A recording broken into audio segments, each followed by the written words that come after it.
Hi, I'm Karen Burniston here with a video tutorial for assembling the twist cube die. So this die is about 3 by 3 by 3 when assembled. To close it, you twist the top, and to expand it, you pull the handle. The twist cube is a Biggs XL size, so it's going to fit in any of your Big Shot or Big Kick machines. Now you'll need two 12 by 12 sheets of cardstock. Go ahead and cut them both in half at 6 inches. That gives you 4 6 by 12 strips. You can set one aside. You only need 3. Now check your die because you might be able to do 2 sheets at a time as long as your score lines don't cut through. For a right-handed twist cube, you always put the pretty or textured side against the blade on all the sheets. So I'll make a sandwich with my cutting mat. I'll leave a little bit out there for the machine to grab, and I will just roll it through. Now because I cut 2 sheets at a time, I'm going to get 2 of each piece, that kind of funny shaped piece there, and then the one that sort of looks like a diamond. I need 3 of those, so now I'll take my last strip, and this time I'll just line it up over the piece that I need at the base of the die. Still make my sandwich, roll it through. Here are all my pieces, 3 of these, 2 of these, and then I'll need some other tools and supplies. I will need a brad. It doesn't matter the color, it'll be inside the cube to make it spin. I will need a rubber band. Now look for number 16.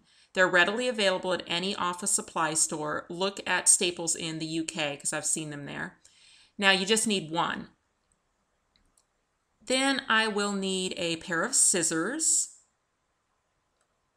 And for my handle, I'm going to want to cut a piece of ribbon about 6 inches long. Then I'll need some sort of liquid glue, but for my main adhesive, I like red line or tacky tape. It's very strong, comes in different widths. Because it's so strong, you can use the thinner stuff if you want.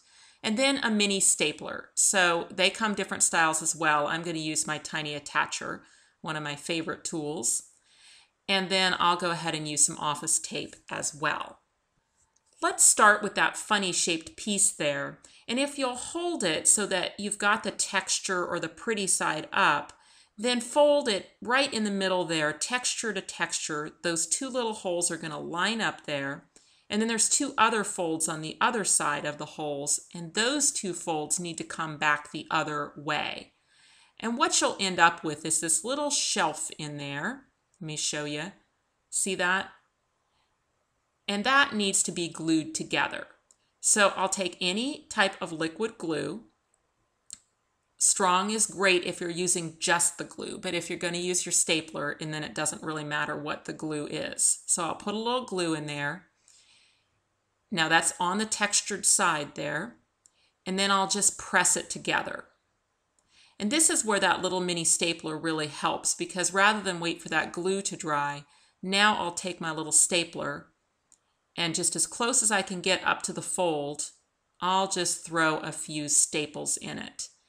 And you'll see it there. Now that's nicely put together, but it's hidden inside the cube, so you're not going to see those staples from the outside.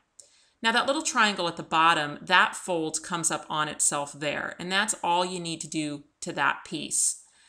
Now we'll just repeat it exactly the same with the other one. Both those pieces are identical, so just choose one, and that's going to be the bottom of our cube. So let's put the brad through now from inside the cube, and then open up the prongs underneath. And we'll set that down. That's going to be the base of our cube. And now we need to switch to those side pieces.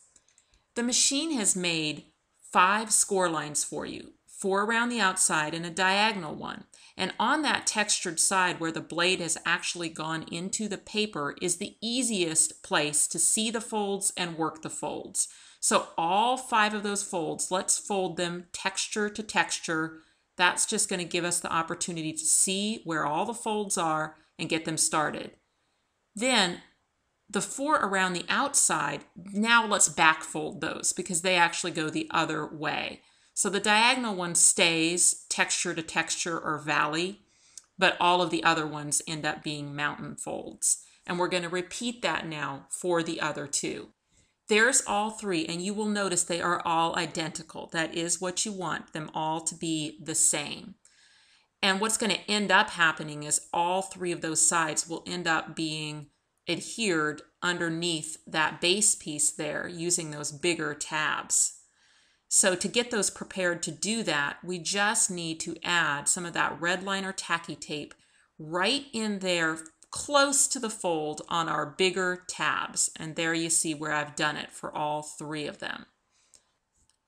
Now I'll peel up the liner on that tape and add one to each of those three sides of my base. So I want to get that right there in the fold and then press really well. And then we'll go ahead and do that for the other two now. Peel up the liner, get it up underneath that side, right in the fold, and there's all three.